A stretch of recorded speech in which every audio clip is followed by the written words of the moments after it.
정확하게 얘기하면 이건 아니죠.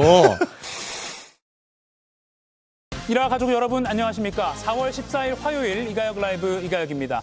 6.3 지방선거가 50일 앞으로 다가왔습니다.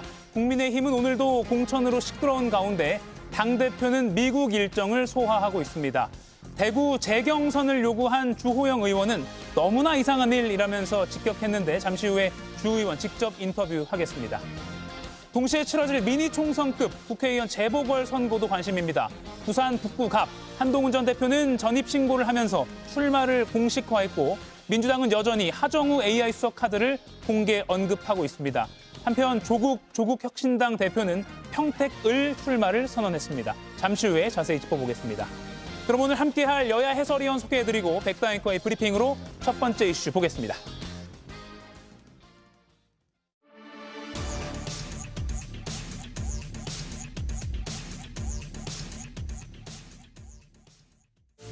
착붙 공약 프로젝트 오늘은 제6호, 제7호 공약을 발표합니다. 6호 공약은 내 가족을 내가 돌볼 때도 제대로 된 급여를 지급받는 공약입니다. 여기까지 하겠습니다. 7호 공약은 은퇴 후 건강보험료 폭탄을 없애겠다는 것입니다. 제9회 전국 동시지방선거까지 이제 딱 50일, 민주당은 7번째 공약을 발표했습니다. 국민의힘은 아직 1호 공약에서 멈춰 있는데요. 올스톱 상태인 것 또 있습니다. 비밀스럽게 가져서 이유와 명분을 모르겠어요. 뭐 공천도 마무리가 안 되어 있고 됐죠. 도장을 찍어줘야 되잖아요. 선대위도 아직 안 떴고요. 당대표가 없다고 공천이 멈추는 것 아니다. 박미단의 입장에도 장동혁 대표의 미국행에 대한 물음표는 여전합니다. 기존의 정치 문법은 아니죠. 한참 중요한 시기에 물론 이해는 합니다. 지금 사실 대표가 할 일이 그렇게 많지 않아요. 아니, 장동혁 대표는 어차피 이번 선거가 끝나면 책임져야 될 국면이 될 수 있죠. 공천이 늦어지면 유권자가 후보자를 살필 시간도 줄어들고요. 공약 대결까지 전무한 상황. 국민의힘 도대체 어떤 방법으로 표심을 잡으려는 걸까요? 네, 6.3 지방선거 D-50입니다. 그런데 국민의힘 공천 가지고 아직 잡음이 계속되고 있는데 지도부는 시계가 멈춘 듯 합니다. 장 대표는 방미로 약 일주일간 자리를 비웠고요. 어제 최고위원회는 9명 중에 4명이 불참했다고 합니다. 김유정 의원님, 앞서 백다앵커 브리핑에서도 여러 의원들이 비판의 목소리가 나오고 있습니다. 지금 이 상황을 어떻게 진단하세요? 이 상황 매우 적합한 표현이 있습니다만 방송에 부적합하기 때문에 양양자 최고위원이 그 장동혁 대표의 방미를 빗대어서 한 얘기는 아니었습니다만은 지난 최고위에서 이 경기도 공천과 관련해서 한 얘기가 있죠. 엽기고 기이하다 이런 얘기 했었는데 지금 50일 남겨놓고 미국 간 이 모습도 거의 그와 흡사한 것 같습니다. 그러니까 장동혁 대표가 인천 딱 한 번 가고 다른 지역은 다 취소하고 안 갔죠. 예. 저기 민주당 같은 경우에 지금 3월부터 한 20여 차례 이상 지방에서 지도부가 뛰고 있단 말씀이죠. 그래서 제1야당의 대표가 현장에 가서 돌을 던지면 돌을 맞고 혼나면 민심을 그대로 고스란히 안으면서 국민의힘 그 공천을 받아서 뛰는 후보들을 오히려 보호해주고 당대표가 오히려 그 민심을 고스란히 안으면서 그 붐업하는 역할을 해줘야 되잖아요. 그런데 오히려 오라는 데는 없지만 갈 곳은 있다. 미국 거의 그런 모습으로 지금 미국으로 간 거 아닙니까? 그리고 4월 1일인가 제 기억에 수도권 반값 전세 공약 하나 1호 공약 내놓고 지금 소식이 없잖아요. 그런 마당이니까 얼마나 답답하겠습니까? 게다가 최고위원들도 너도 나도 그냥 불참하고 거의 개점 휴업 상태라는 그런 모습인 것 같고요. 어디서 정치를 배워가지고 이런 모습을 국민들에게 보여주고 있는지 도무지 정말 이해할 수 없는 행보를 보이고 있다라고 생각하고요. 이게 본인만이 스스로 개척한 어떤 대권 행보일까요? 아니면 지방선거 패배하고 나면 본인은 아니라고 얘기하고 있습니다만은 전 대표가 될 수도 있기 때문에 전 대표 타이틀 말고 대표인 상태에서 미국 갔다 오는 게 맞겠다. 못 갈 수 있으니까. 뭐 그런 판단일까요? 어떻게 해석을 해도 지금 장동혁 대표의 이런 행보는 도무지 이해할 수가 없다라는 게 중론인 것 같습니다. 예, 미국에서 뭐 하는 거냐라는 궁금증이 많았는데 김민수 국민의힘 최고위원 같이 동행했죠. 페이스북에 저렇게 미국 정치인을 만난 장동혁 대표의 모습을 사진으로 공개하기도 했습니다. 정광재 의원은 이 방미 이 상황 어떻게 진단하십니까? 사실 저도 이런 경우는 처음 봤습니다. 예. 뭐 정치권 오래 출입했는데 중요한 선거를 50일밖에는 남겨두지 않은 시점에서 야당 대표가 선거 현장 또는 뭐 민생 현장을 찾지 않고 해외 일정을 잡는다는 것 자체가 이례적이죠. 사실 처음 봤습니다. 근데 앞서 우리 당 소속 서울시장이나 뭐 김재섭 의원이 뭐 정확한 얘기를 했기 때문에 제가 여기에 뭐 어떤 다른 메시지를 붙일 수가 없는 상황인 것 같아요. 장동혁 대표가 당 대표로서 과연 지금 선거 국면을 제대로 이끌고 있는가? 뭐 이것에 대해서 비판적인 얘기는 계속 나올 수밖에 없을 것 같아요. 그리고 여기서 가서 정말로 가시적인 성과를 갖고 온다면 예. 뭐 지금까지의 행보들이 다 이해가 될 수 있을 것 같은데 그래서 저는 평가를 장동혁 대표가 그 한국에 돌아오는 금요일 이후에 예. 하도록 하겠습니다. 근데 정말로 좀 좋은 성과가 있다면 이래서 예. 내가 이렇게 방미 일정도 늘리고 비밀리에 갔다 온 겁니다라고 얘기를 할 만한 성과가 있으면 그때는 뭐 설득력이 있겠지만 지금과 같은 정도의 일정, 메시지, 예. 행보 이걸 가지고 저는 이것 때문에 미국에 갔다 온 겁니다라고 우리 유권자 또 국민의힘 지지자들을 예. 설득하기엔 좀 부족할 것 같습니다. 그 설득이 되는 가시적인 성과 예를 들면 뭐가 있을까요? 예를 들면 뭐 텍사스 가서 원유를 대량으로 싸들고 와야 되나요? 아니죠. 최근에 뭐 한미 관계가 예. 예전만 못하다. 그리고 이재명 대통령 뭐 외교와 관련해서 외교 천재다 이런 식으로 지지자들 평가하지만 최근에 뭐 SNS로 불거진 논란 등을 비롯해서 한미 동맹에 관해서 과거 정부와 못하다라는 의구심은 계속 커지고 있기 때문에 이에 상응할 정도의 메시지. 근데 예. 그것도 굉장히 급이 있는 사람들과의 어떤 협력 메시지 이런 게 나오지 않으면 뭐 좋은 평가를 받기는 어려울 것 같습니다. 예. 참고로 말씀을 드리면 네. 우리가 텍사스 원유를 수입 못해서 그런 게 아니고 미국 그 원유는 경질유라고 합니다. 근데 우리는 중동상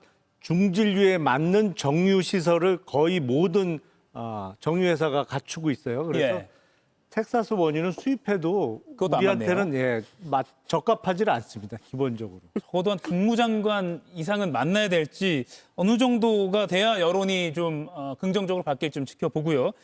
여기에 오늘 조정훈, 김대식, 김장겸 의원까지 국민의힘 방미단 이른바 이진이 같이 출국을 했습니다. 김대식 의원 설명 들어보시죠. 장동혁 대표가 한 이틀 먼저 간 거는 미국에서 굉장히 좀 야당 대표를 만나고 싶어 하는 분들이 좀 있었어요. 그래서 비공개 그쪽에서 요구를 했기 때문에 먼저 가서 만나고 당 대표가 없다고 해서 이게 뭐 공천 전체가 올 수 되는 건 아니지 않습니까? 충분한 시간이 있고 시스템으로 잘 돌아가고 있다. 야당의 대표가 미국을 방문해서 현행 관계는 변함이 없다라는 것을 강한 메시지를 주고 오는 것도 우리 국민들을 위해서 또 한미 관계에도 굉장히 저는 도움이 될 것이다. 예, 당대표가 없다고 공천이 올 수도 되는 건 아니다라는 게 김 의원의 설명입니다. 김경률 의원님. 예. 그러니까 한미 관계를 위한 방미다. 그리고 네. 사실 뭐 선거는 공관위가 있지 않느냐 뭐 이런 정도로 요약이 되는 것 같아요. 네네. 동의하십니까? 그러니까 이제 저도 지금 모두 다 예. 의문에 휩싸였잖아요. 도대체 왜 갔는지. 그래서 이제 우리 김용남 의원님 전직 검사시지만은 예. 저희 회계사란 직업도 회사에 감사 나가면 끊임없이 이제 회사분들과 질문에 따른 문답을 오고 가거든요. 예. 그래서 이런 경우에 야 도대체 회사의 CEO가 미국에 왜 갔냐 그렇게 물었는데 왜 한미 관계를 뭐 재확인이 위해서 한미 동맹을 공고히 하기 위해서 갔습니다. 만약 이런 걸 이제 저희도 소서로 쓰는데 예. 이렇게 쭉 썼다고 해봐요. 그렇게 작성을 해서 우리 이제 리뷰하는 위에 회계사들 예. 파트너들이 있으니까 이렇게 제출하면 저희 정말 혼나요. 야, 그 회사가 저기 뭐 한미동맹 재확인 때문에 갔다고 하는데 그 말을 넌 믿냐?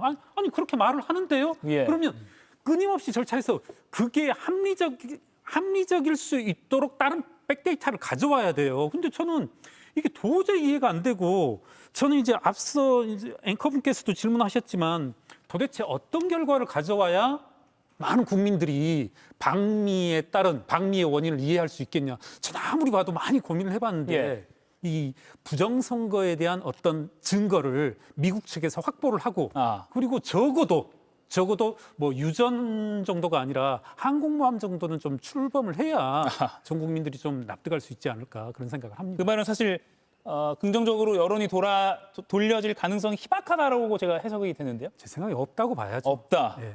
김용남 위원님. 네. 이렇게 사진도 올리고 있어요. 제가 뭐 미 하원 의원을 무시하는 건 아니지만 데럴 아이사 하원 의원. 사실 국내 언론에서는 좀 생소하기도 하고요. 장동혁 대표가 만날 급인가 뭐 이런 의문도 좀 붙기도 하고 그런데 어떻게 보세요? 일단 미국의 연방 하원 의원은 435명이 있죠. 그리고 상원 의원은 100명인데 대한민국의 제1야당 대표가 방미를 했으면 적어도 이제 미국은 공화당, 민주당 같은 우리 같은 그 중앙당 시스템이 없기 때문에 원내대표가 사실상 리더입니다. 그렇다면 적어도 미국 공화당 상원의 원내대표라든지 아니면 민주당 상원 원내대표 정도는 만나야 이게 카운터 파트너로서 급이 맞는 것이거든요. 예.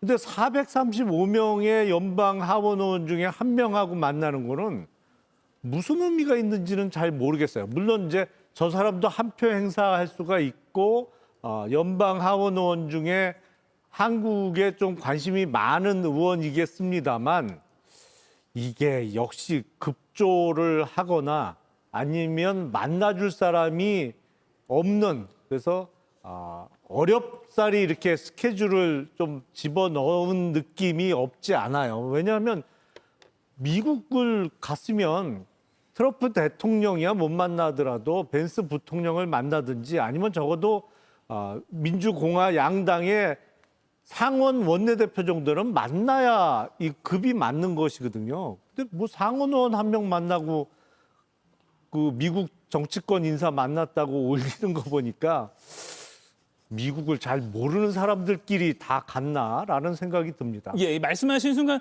김민수 최고위원이 10분 전에 올린 사진인데요. 그러니까 이제 뭐 하원은 한 명 만났다고 하기에는 이제 팩트 정정이 필요한 거죠. 보니까 공화당 전국위 그루터스 의장도 만났다라고 사진에 올라와 있습니다. 뭐 당의 전략과 자금줄을 뭐 쥐고 있는 실세다라고 뭐 알려져 있기도 한데 그러다 보니까 앞으로 조금 더 누굴 만나느냐가 계속 한 명 한 명 궁금해지는 상황이긴 하네요. 그런가 하면 현지 시간 15일에는 그러니까 내일인데 우리나라 시간으로는요. 백악관 동아시아 담당 수석국장을 만난다. 수석국장. 김유정 의원님. 네. 선거 지원보다 더 시급한 사안이냐를 따져봤을 때 아직 좀 부족한 듯 싶어요. 계속 지금 뭐 비슷한 분석이 나오고 있는데 어떻게 보십니까? 그러니까 지금 5박 7일간의 미국 일정 애초보다 늘렸죠. 예. 당초보다. 그렇게 가서 누구를 만난다 한들 이 방미가 저는 정당화될 수 없는 것 같아요.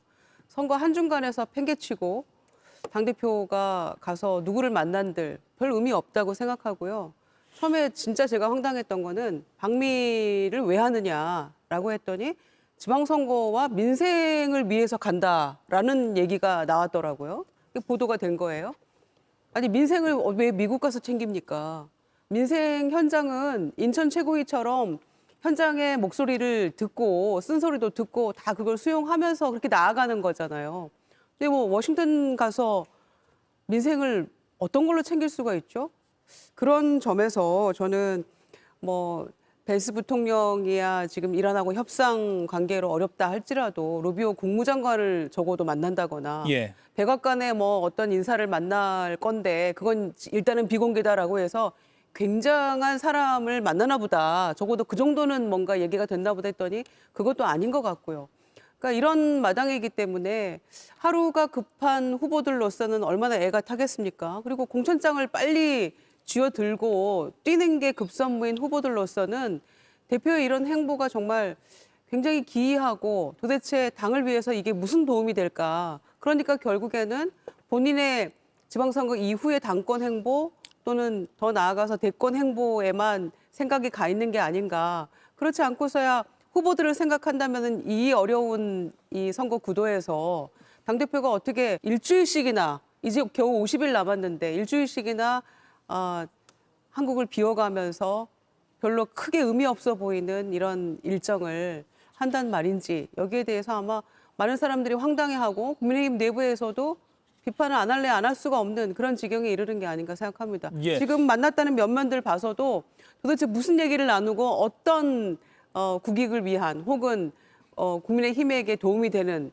그런 답을 그들로부터 들을 수 있었던 것인지 그냥 웃는 저거 사진으로 그냥 확인하는 거 외에 무슨 의미가 있을까 싶어요. 예. 기왕 간 김에 뭐 좋은 성과가 좀 있으면 좋겠다는 생각도 들고 약간 모두가 김민수 최고위원의 페이스북을 보면서 응원하게 되는 웃지 못할 상황 같기도 하고요. 한번 좀 보겠습니다. 그리고 민주당은 지방선거 6.75 공약을 발표했는데 국민의힘은 아직 1호 공약 말고는 2주째 발표가 다른 게 안 나고 있다는 상황도 좀 정리해드리고요. 그러다 보니까 오세훈 서울시장 예비 후보 등 지금 이제 주자들은 마음이 답답합니다. 오 시장 이야기 들어보시죠. 이 중차대한 시기에 미국까지 가서 뭔가 눈에 보이는 성과가 없다면 그거는 비판받아 마땅한 결과가 되겠죠. 선대위라는 건 원래 다 독자적으로 구성이 되고요. 이런저런 방법론이 지금 많이 나오고 있습니다. 고민 중입니다. 지금 이 상황에서 또 어떤 분을 상징적으로 모셔서 한다는 게 쉽지도 않습니다. 현실적으로. 예, 정광진 의원. 지금 오세훈 네. 시장의 말 들어보면 그러니까 이제 최종 그 지역의 후보가 결정돼야 선대위가 꾸려지는 것이죠. 그러니까 그걸 말하는 건가요? 그렇습니다. 근데 사실 지금 민주당도 선대위는 구성되지 않았잖아요. 그러니까 우리가 선대위 구성이 늦었다? 뭐 민주당도 그렇게 빠른 편은 아닌 것 같은데 그러니까 이거 전반적인 예. 공천이 다 마무리된 시점에 선대위를 발족하겠다라는 것은 뭐 일견 맞는 것 같습니다. 예. 그런데 그 시점이 너무 늦어지니까 또 윤곽조차 안 나오고 민주당은 사실 이번 지방선거에 그래도 몇 발자가 앞서간다는 평가를 받고 있잖아요. 그러니까 그 앞서가는 상대를 따라잡기 위해서는 더 훨씬 빨리 준비를 해야 되는데 그러지 못하니까 이런 얘기가 나오고 있다고 생각하고요. 지금 수도권에서 뛰고 있는 사람들 마음은 정말로 애가 타 들어가는 심정일 겁니다. 그래서 일부 지역 같은 경우에는 나가봤자 뭐 낙선될 게 뻔하니까 시의원은 안 가고 혹시라도 당선 가능성 있는 구의원으로 하향 지원하는 사람들이 많다는 얘기까지 들리고 있는 거잖아요.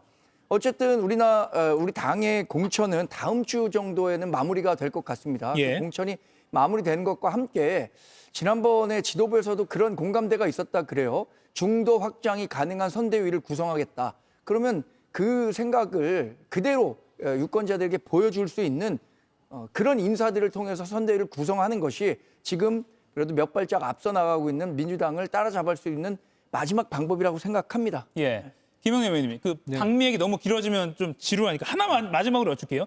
그러면 이제 장동혁 대표 입장에서 좀 선회를 해보면요. 그러니까 아까 김유정 의원은 뭐 대권 플랜이냐라고도 말씀하셨는데 차기 그러니까 당대표 연임이나 그러니까 왜 갔을까? 그러니까 어떤 목적으로 갔을까? 선회를 한번 해봐 주세요. 그 외교도 잘한다? 아니 지방선거의 국힘 참패는 어느 정도 본인도 예상을 할 겁니다. 예. 근데 선거 결과가 나왔을 때 장동혁 대표가 잘못해서 아니면 당대표가 국민들께 호감을 얻지 못해서 졌다 아니면 당대표의 리더십 문제 이런 이유를 대면 당대표의 연임을 하거나 또 앞으로 당내 선거든 뭐 그 대중 선거든 또 큰 선거 치르기가 어렵잖아요. 예. 그래서 제가 예상해 보면 선거는 증거로 나왔는데 이게 부정선거 때문이다. 라는 주장을 하기 위한 빌드업 아닌가. 그래서 미국 가서 미국에도 이제 일부 부정선거 주장하는 사람들이 있거든요. 예. 그런 사람들 만나서 내가 미국 가서 들어보니 이러한 점에서 부정선거가 확실하다. 그렇기 때문에 선거가 안 좋은 결과가 나온 것은 내 잘못이 아니고 이게 부정선거라는데 어쩔 수 없었다. 예. 이 주장을 하면서 또 그거에 호응하는 일부 국민의힘 그 책임 당원들 표를 모아서 다시 당대표에 도전하기 위한 이런 작업 아닌가? 근데 그런 거 아니면 도대체 설명이 안 돼요. 이 상황에 왜 미국을 가는지를. 예. 그 선회가 굉장히 힘든 상황이라고 아니 생각합니다. 앵커께서 선회해달라고 했는데 힘겨워하시는데. 악회를 하신 것 같아요. 그래요? 아니, 저는 그래도 우리 당 대표니까 지금 부정선거와 관련해서 이야기하는 사람들이 예. 과거에 좀 비중이 있었을 겁니다. 그런데 그 비중은 급속도로 줄어들고 있다고 저는 믿고 있습니다. 그래서 거기에 부응해갖고 다음번 당권을 얻겠다라는 생각을 지금 장동혁 대표가 하고 있지는 않을 거예요. 그리고 뭐 IRI를 간다고 하니까 이 IRI가 중남미, 아프리카 개도국에서 선거 관리와 관련한 조언들을 한다. 이러니까 뭐 부정선거와 관련해서 이렇게 연관지어서 설명하시는데 그런 메시지가 나올 가능성은 0%입니다. 0%다. 아니 저는 그러면 그렇게 도대체 왜 간 거예요, 미국은? 한미동맹 확인차. 왜 정 의원님 웃으시면 안 되잖아요. 말씀하시면서. 예. 아니 그래서 지금 저 좋은 뜻에서 말씀드리는 예, 알겠습니다. 그게 김대식 의원이 얘기한 군군 신신 부부자자 예. 그래서 각자 할 당대표는 역할이 당대표 할 있다. 일이 있다. 예, 그겁니까? 당대표가 그래서 미국 가는 게 지금 이 선거 국면에서 이게 그 중요한 역할이라는 얘기인지 예. 정말 그 논의를 왜 꺼냈는지도 저 이해가 안 되고요. 예. 아무튼 두 번째 아까 조 그루터스 잠깐 사진 보여드린 그 인물은 뭐 트럼프의 전폭적인 지지를 받았던 그래서 2025년에 의장으로 선출됐다 뭐 이렇게 좀 기록이 나와서 지금 이 인물이요. 앞서 아이사 하원 의원보다는 조금 뭐 미국 내에서 영향력이 있는 인물 아니냐라는 평가도 가능할 것 같습니다. 앞으로 한번 지켜보겠습니다. 자, 그러면 빠르게 미국에서 저 대구로 좀 시선을 옮겨보죠. 방미 전에 장동혁 대표가 극비리에 그것도 수행원 없이 혼자서 대구로 가서 이진숙 전 위원장을 만났습니다. 재보궐선거 출마를 설득했고 그 답을 기다리는 상황인데 이 전 위원장 오늘 오후에 이렇게 답을 내놨습니다. 지난 9일 저는 장동혁 당대표를 만났습니다. 장 대표는 저에게 국회로 와서 민주당의 폭정에 맞서서 함께 싸우자 이렇게 제안했습니다. 장 대표의 제안이 의미가 있으려면 먼저 8인 경선이 복원돼야 합니다. 당 대표로서 책임지고 공정한 경선 절차를 복원해 주십시오. 정광재 의원님, 예. 8인 경선이 복원되어야 한다. 이 번복될 가능성 공관위 차원에서 어떻게 보세요? 저는 이진숙 전 방통위원장이 대단히 무리한 요구를 하고 있다고 생각합니다. 예. 이미 공관위에서 6인 경선을 하겠다고 했고 이제 2인 경선으로 곧 좁혀집니다. 다음 주면 우리 당 공천관리위원회가 예정된 우리 당의 대구시장 후보가 정해지게 될 텐데 이진숙 전 방통위원장으로서는 본인이 대구시장 하려고 했는데 무리하게 컷오프가 됐다라고 생각할 수 있을 것 같습니다. 그러나 정치라는 것은 본인이 원하는 것만 얻으려고 하면 안 된다고 생각하거든요. 저는 뭐 타협이라는 뭐 지혜를 발휘할 필요도 있다고 생각합니다. 지금 국민의힘은 절차상, 명분상 이 6인 경선을 8인 경선으로 복원시킬 가능성이 전 거의 없다고 봅니다. 그러면 지금 현 시점에서 국민의힘에도 또 이진숙 전 방통위원장에게도 서로 윈윈할 수 있는 방법, 그나마 덜 상처를 받을 수 있는 방법이 뭐냐. 장동혁 대표가 어쨌든 가서 보궐선거 공천과 관련해서 긍정적인 얘기를 했고 국회에서 본인의 전투력을 발휘했으면 좋겠다라는 이야기를 했으니까 예. 그것이 국민의힘과 이진숙 전 방통위원장 모두 덜 상처 입고 이번 갈등을 복원할 수 있는 계기가 될 거라고 생각합니다. 예, 김경률 위원 보시기에 그러면 이진숙 전 방통위원장이 재보선 여지를 좀 열어놨는가 어떻게 좀 분위기를 보세요? 지금 사실 확인은 해봐야 되겠습니다만 SNS에 이제 그런 글이 돌더라고요. 지금 이제 이 이진숙 전 위원장이 주로 도는 곳이 재보궐 그 후보지 이곳을 중심으로 돌고 있다. 그래요. 명목은 대구시장 선거를 위한 명목인데 도는 곳은 주로 재보궐 그 선거가 열릴 수 있는 가능성이 있는 곳이다 이런 말을 하던데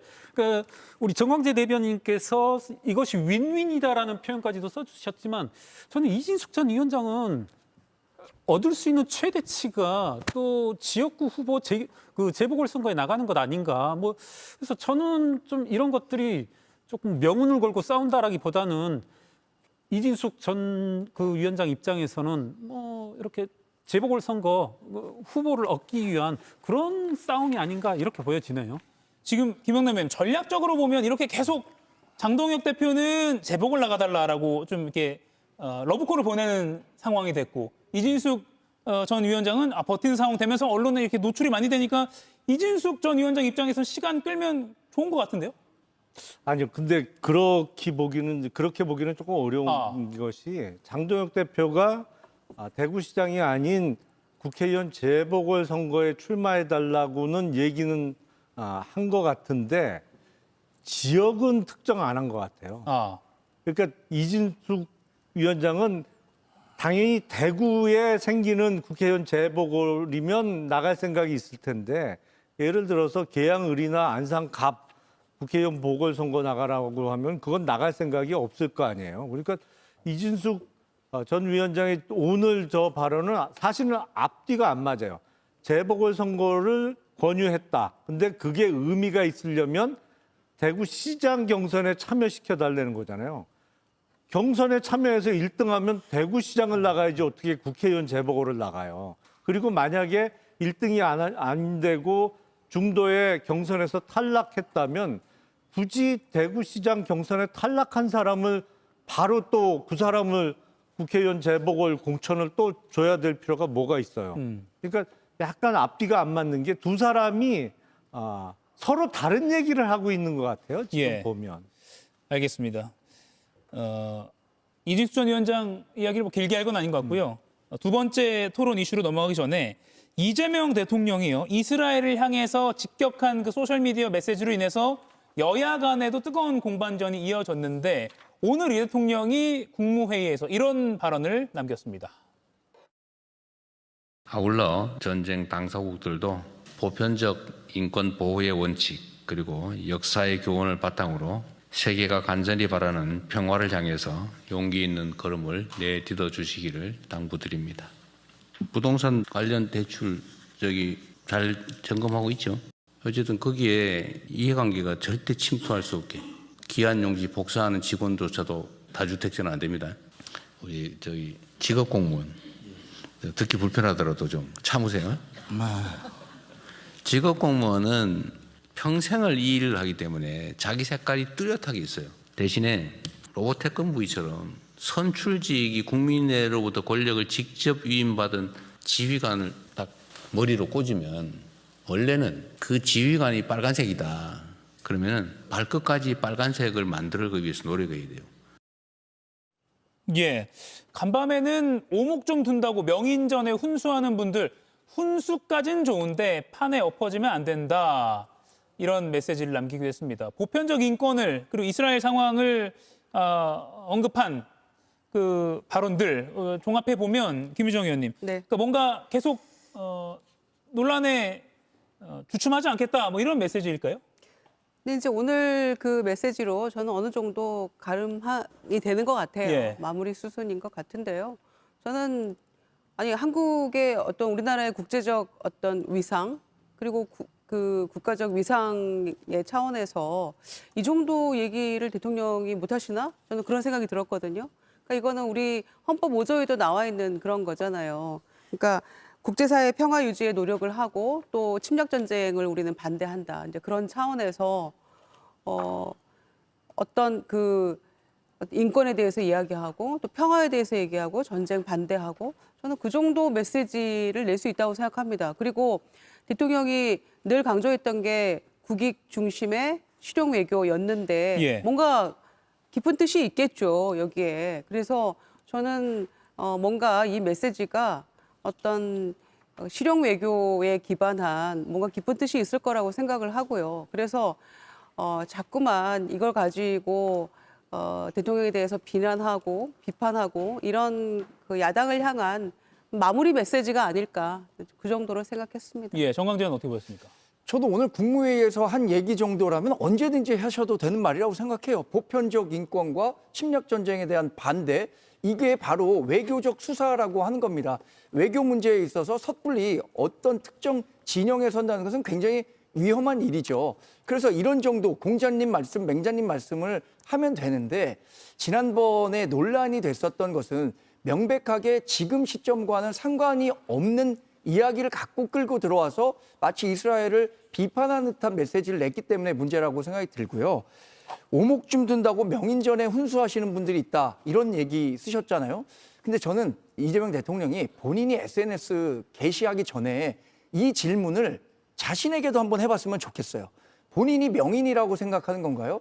물론 대통령이라는 자리는 존중받는 자리입니다만 이렇게 논란이 될 만한 곳에 직접 뛰어드는 것은 부적절하다. 이게 원래는 그 청와대에 있는 참모들이나 이런 분들이 SNS도 좀 자중하시고 메시지도 좀 아껴주시고 이런 얘기를 해야 되는데 그런 얘기 못하고 있으니까 그래도 야당의 역할을 하고 있는 국민의힘이 그것과 관련한 문제를 지적하고 있는 건 아닙니까? 저는 그 부분에 집중해야지 자꾸만 본인은 틀릴 일이 없다. 절대선이다. 이런 식의 오만에 빠지면 안 된다고 생각합니다. 저는 야당이 이런 얘기를 하는 것은 야당 본연의 역할이라고 생각하거든요. 예. 또 이 관련 내용을 혹시 장동혁 대표가 미국에서 얘기하나 싶은데 더 이상 미국 얘기 안 하겠습니다. 자, 김용남, 김경률 위원께 요 질문 드려볼게요. 지금 대통령 국정수행평가 뭐 여러 가지 조사마다 당연히 뭐 대선 득표율보다 훨씬 상회하는 퍼센테이지가 나오고 있고요. 요거는 에너지경제신문 의뢰로 리얼미터가 조사한 내용인데요. 62%부터 61.9%까지 계속 62% 정도를 왔다 갔다 하고 있습니다. 지방선거가 아무래도 이제 대통령 국정수행평가, 그러니까 대통령 지지율과 굉장히 연동되는 성향이 있다 보니까 장동혁 대표나 국민의힘은 이제 좀 대통령의 어떤 실수를 좀 부각하려는 것을 전략적으로 가져가는 것 같고요. 그러다 보니까 50일 보수가 재결집하기에는 충분한 시간이다 이런 목소리도 국민의힘 쪽에서 나오고 있습니다. 김경률 위원 보시기에는 보수가 50일 안에 재결집할 수 있다. 어떻게 보십니까? 어떤 뭐 논리적으로 혹은 추상적인 가능성으로는 충분히 있겠죠. 50일이라면 특히 우리나라와 같은 정치 환경에서는 얼마든지 뒤바뀔 수 있지만 워낙 속도가 빠르니까. 네. 예. 다만 저는 되게 지적해 주셨지만 우리나라 지방선거 같은 경우는 항상 뭐 국회의원 선거의 중간, 대통령 선거의 중간이어서 중간 평가의 성격을 띈다고 하는데 지금 사실은 국민의힘 내부에서조차도 중간 평가 이야기는 안 나오는 것 같아요. 근데 돌이켜보면 그 원인이 누구냐? 좀 또 어쩔 수 없을 것 같아요. 장동혁 세 글자가 나올 수밖에 없을 것 같아요. 그러니까 장동혁 세 글자로 말미암아 중간평가 성격도 없어져 버리고 장동혁으로 말미암아서 뭐랄까요? 이재명 정부 혹은 민주당 정권에 여러 가지 있을 수 있는 실수, 오류 이런 것들이 다 덮여진다라고 생각합니다. 아, 예. 김영남 의원님. 그러니까 선거는 그 상대평가잖아요. 절대평가가 아니죠. 각 후보들 그리고 그 후보들이 속한 정당 내지는 그 정당이 배출한 대통령 뭐 이런 거에 비추어서 어느 쪽이 조금이라도 낫느냐 아니면 어느 쪽이 덜 밉느냐 덜 미운 쪽이냐 뭐 이거를 겨루는 게 선거인데 이재명 정부가 집권 이후에 지금 큰 실수 없이 특히 기업들의 거버넌스 개선을 통해서 뭐 주가 상승이라든지 여러 가지 잘하는 측면도 물론 있습니다만 제1야당이 너무 못하기 때문에 이 보수가 재결집하기에는 무슨 구심점이 있어야 결집도 할 텐데 그거는 지금 50일 후에 어려운 상황 아닌가 이런 생각이 듭니다. 예. 전 말씀 하나만 짧게요, 붙이자면 국민의힘은 지금 보수 재결집만으로 선거 승리할 수 있다고 생각하면 안 됩니다. 2020년에도 자유민주주의 체제 지키는 선거다 이렇게 얘기했어요.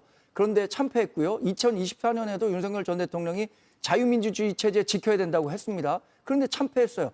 그러니까 자유민주주의 체제 수 플러스 알파가 있어야지 자유민주주의 체제만 지키면 된다 이렇게 생각하면 이미 보수 진영이 굉장히 쪼그라들어 있거든요. 그럼 절대 선거에서 이길 수 없습니다. 근데 그것을 인식하지 못하고 자꾸만 뭐 체제 전쟁 이런 얘기를 하면 절대 앞으로 선거에서 이길 수 없습니다. 예. 잠시 후에 두 번째 토론까지 하고 주호영 의원에게 직접 또 인터뷰를 하면서 요 관련 내용도 시간이 되면 물어보겠습니다. 재보궐 선거도 뭐 이번 6.3 지방선거 개표 방송 때 굉장히 뜨거울 것 같습니다. 백다 앵커가 관련 내용 전해드리겠습니다. 오늘까지 광역단체장 대진표 7곳 확정. 재보궐선거도 윤곽이 서서히 드러나는 가운데 50일 앞 가장 뜨거운 재보선지였고 바로 여기입니다. 하지 PT 요새 이렇게 할 일이 많은데 누가 작업 들어오는 것 같던데? 작업 들어온다고 넘어가고 그러면 안 돼요. 하정우 부산 북구갑 차출론. 이재명 대통령의 언급으로 부산 북구갑 대진표를 향한 관심 더욱 높아졌죠. 대통령님이 네가 결정을 해라라고 할 수도 있는 거고 저는 남는 걸로 결정을 하겠죠. 저는 연락받은 바가 아직은 없고요. 또 한 번 출마설에 선을 그은 하수석. 한동훈 전 대표는 오늘 부산 북구갑 주민이 됐는데요. 한동훈 전 대표는 이제 우리 당 소속이 아니죠. 민주당에서도 후보를 낼 것이고 우리 당에서도 후보를 내고 그러면 3자 구도가 되고 그러면 좀 우리 당이 힘들지 않겠습니까? 무공천은 없다는 국민의힘 지도부와 무소속 출마를 확실시한 한동훈 전 대표. 과연 민주당의 러브콜을 받는 하정우 수석은 청와대에서 자리를 지킬까요? 네, 하정우 AI 수석 부산 북갑 출마 영입에 대해서 민주당은 8분 응선 넘었다 이렇게 평가하고 있죠. 정작 하 수석의 입장이 좀 해석하기에 따라서 모호해 보이기도 합니다. 정청래 민주당 대표와의 만남 그리고 출마에 대해서 하 수석 오늘 아침 인터뷰를 통해서 이렇게 밝혔습니다. 지금 현 시점 기준으로는 열심히 청와대에서 일을 해야죠. 대통령님께서의 어떤 의사 결정에 따라서 계속 일을 하고 있을 수도 있고 조금 다를 수도 있고 몇 번 말씀을 드렸는데 청와대에서 조금 더 집중해서 당분간은 일을 하는 걸 선호합니다. 연락받은 바가 아직은 없고요. 정무수석께도 따로 연락을 받은 바는 없습니다. 이 발언을 보고 언론 보도 해석이 다 달라요. 뭐 선 그었다 출마 이런 말도 있고 아니면 또 대통령의 지시가 있으면 이렇게 보기도 하고요. 김용남 위원은 어떻게 예상하십니까? 근데 그 각종 언론 인터뷰에 계속 응하는 거 봐서는 출마 의사가 있는 것으로 해석할 수밖에 없는데 말하는 그 워딩을 보면 출마할 사람이 저렇게 얘기하는 게 맞나라는 생각이 들어요. 예를 들어서 하정우 수석 본인이 결정한다면 청와대 잔류다라고 얘기를 했단 말이죠. 대통령이 결정을 해주거나 대통령이 지시하면 출마다. 아니 그러면 만약에 하정우 수석이 출마하게 되면 대통령의 지시로 출마하는 건데 대통령이 정당의 공직 후보자를 나가라고 지시할 수 있나요? 그거는 안 될 얘기인데 아직 하정우 수석께서 이게 IT 전문가로서 어떤 현실 정치에 대한 경험이 없다 보니까 약간 발언 내용으를 보면 확실히 그 1, 2년 후에 출마하는 게 맞지 않나라는 생각이 좀 듭니다. 요새 발언 내용을 들으면. 몇 번 말씀드렸는데 청와대에서 조금 더 집중해서 당분간은 일을 하는 걸 선호합니다라고 발언을 하긴 했습니다. 그런데 계속 언론 인터뷰에 응하고 있는 이런 외형은 또 새로운 해석 어떻게 보세요? 저는 이렇게 계속 오늘 직업을 강조하는데 회계사일 때 이렇게 벤처팀에 오래 있었거든요. 그러면 벤처는 결국 그 CEO 한 명하고 이렇게 상당히 일치합니다. 실제로.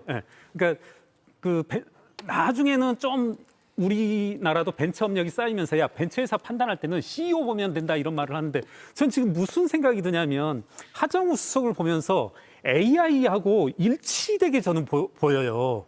무슨 말씀이냐면 지금 하정우 수석의 행보가 우리나라 AI의 현 주소가 아닌가. 그리고 우리나라에서 특히 정치권에서 이재명 대통령이 AI를 어떻게 이용하고 있는가. 전 솔직히 말씀드리면 저도 뭐 하루 종일 챗GPT 제미나이랑 대화를 사람보다 더 많이 하는 사람인데 우리나라 AI의 현 주소를 조금 비관적으로 보는 사람이거든요.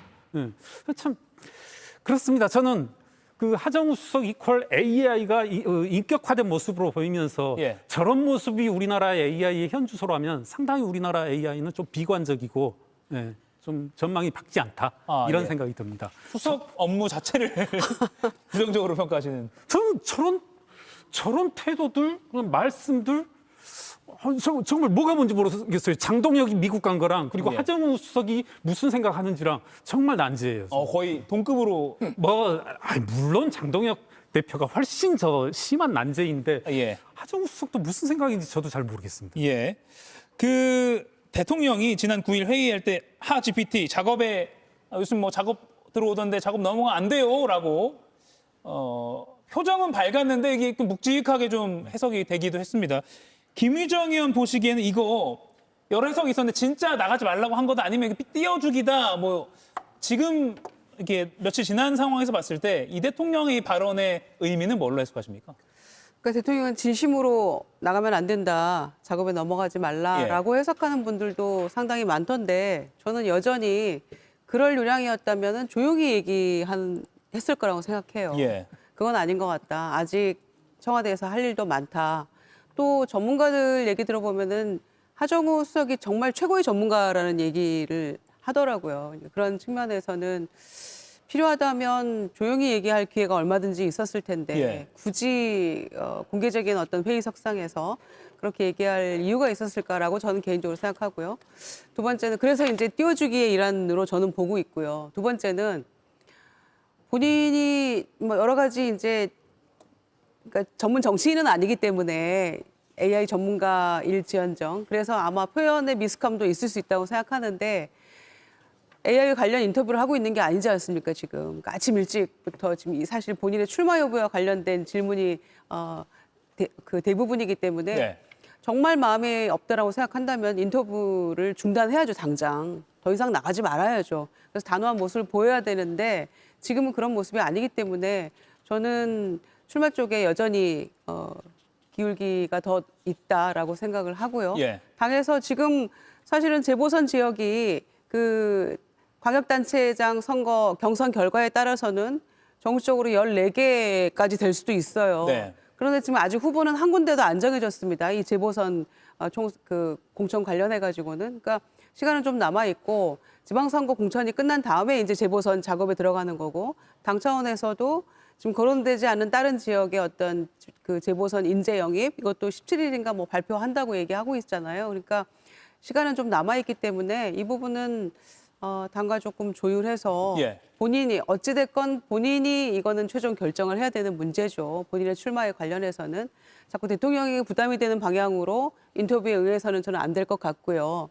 본인이 결정하고 또 확신이 선다면 그 방향으로 가는 게 마치 나는 남아서 일하고 싶은데 점점점 이렇게 되면 예. 대통령에게 상당히 부담이 간다고 오히려 생각합니다. 그렇다. 예, 결론은 일단 그 정치인으로서 본인이 결정하는 게 맞다고 생각합니다. 예.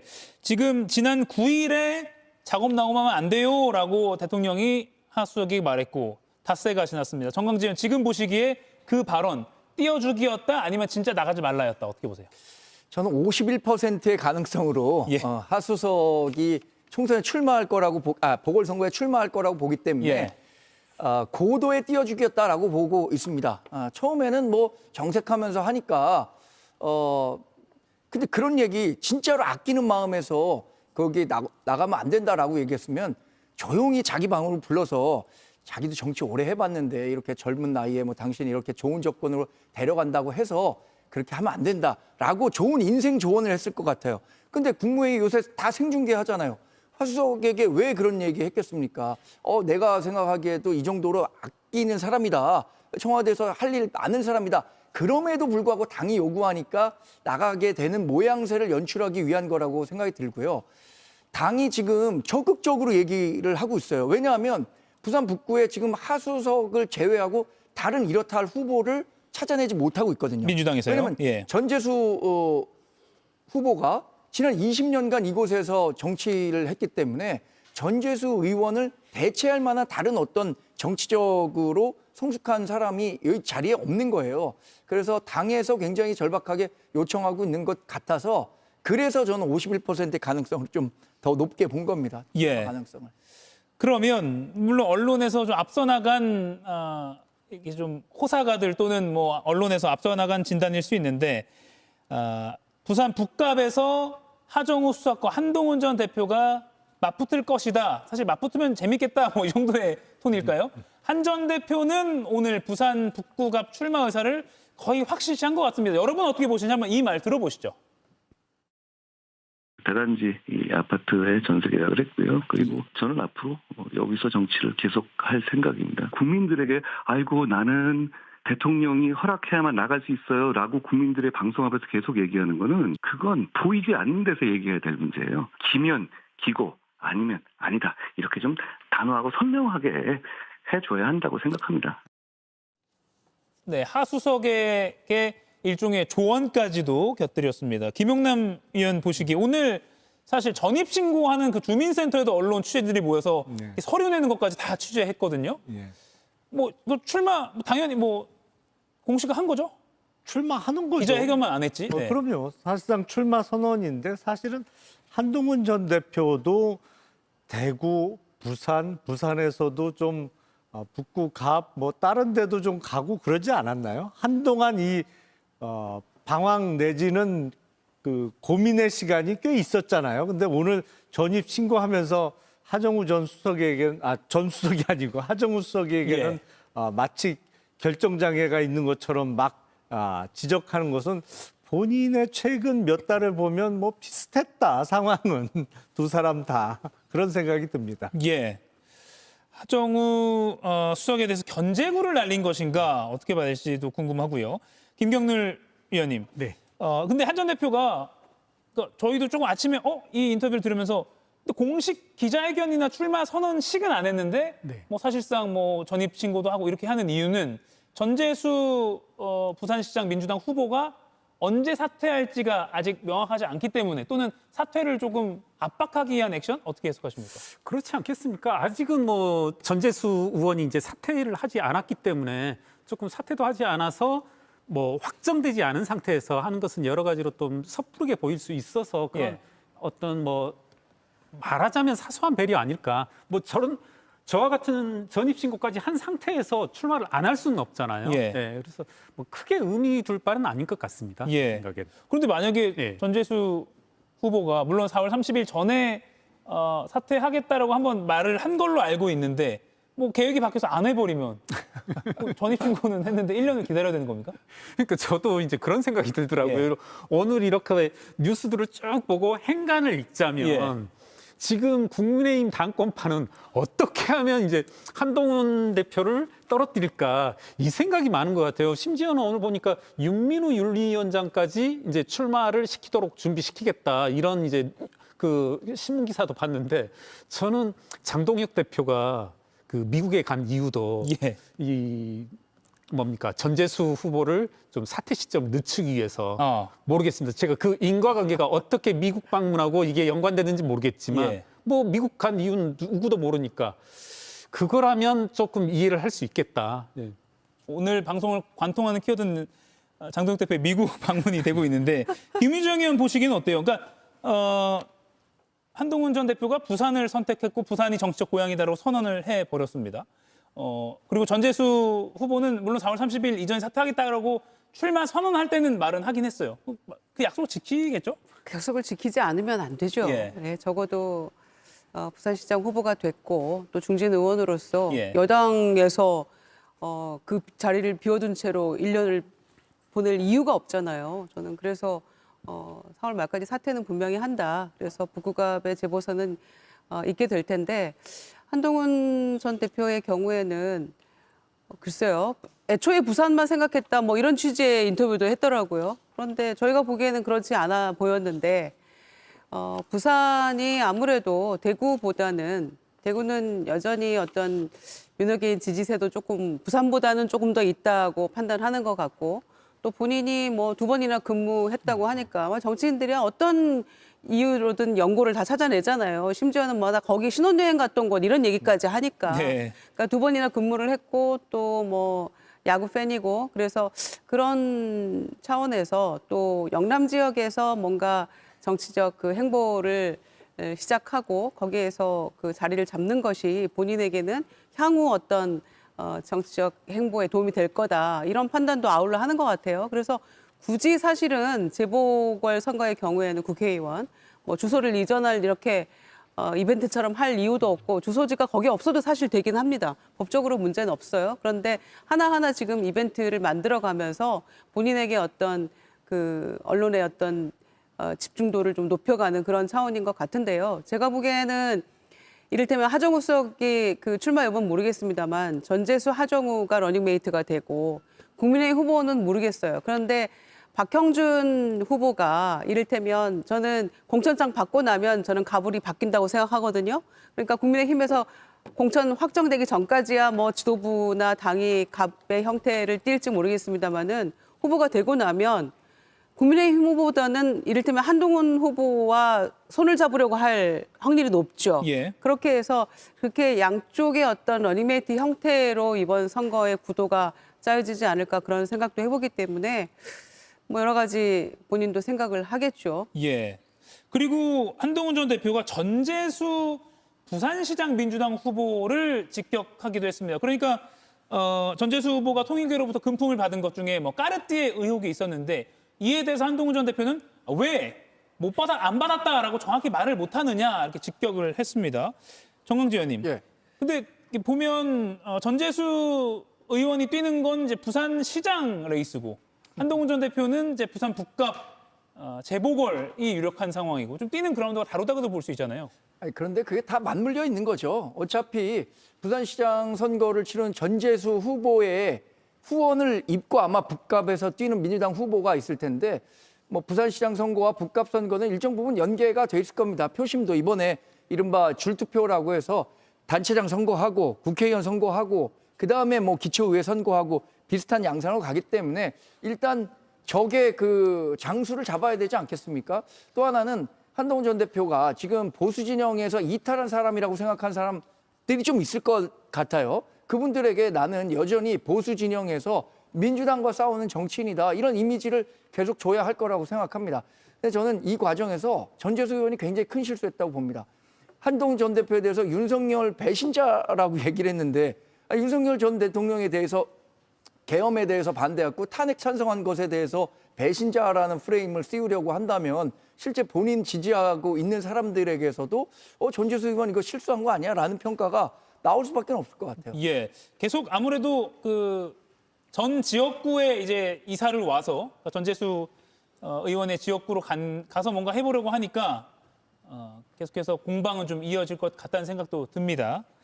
그리고요, 조국혁신당 대표가 오늘 기자회견을 열고 사실 하남으로 갈까 뭐 이런 예상도 있었는데 평택을 재보궐 선거를 공식적으로 선언했습니다. 평택을에서 국회의원 배지를 달겠다.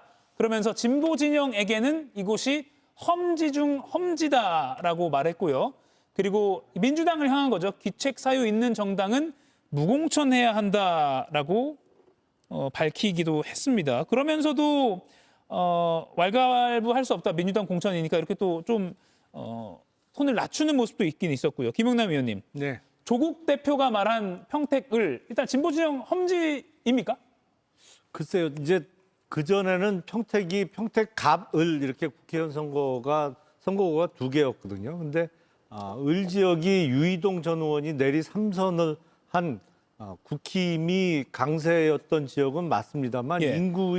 인구가 많이 유입되면서 평택의 국회의원 선거구가 병이 지난 총선 때 신설됐어요. 그러면서 평택을 지역이 이른바 신도시 지역이 많이 포함돼서 예. 민주당이 좀 유리한 지형이 이미 됐죠. 2024년 총선 전에. 그렇기 때문에 뭐 진보 진영의 험지라고 단정하기는 조금 애매한 예. 이제 선거구가 변동이 있었기 때문에 험지라고까지 표현하기는 조금 어려울 것 같은데요. 예. 평택을 예상하셨어요?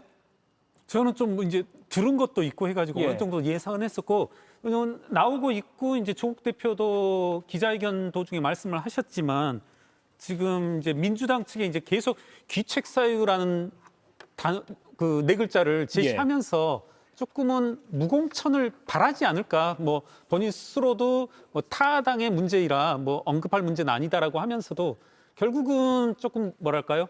청구를 계속 할 것 같습니다. 예. 이어서 국민의힘 주호영 의원을 인터뷰하겠습니다. 네 분과의 토론은 여기서 마무리하겠습니다. 고맙습니다.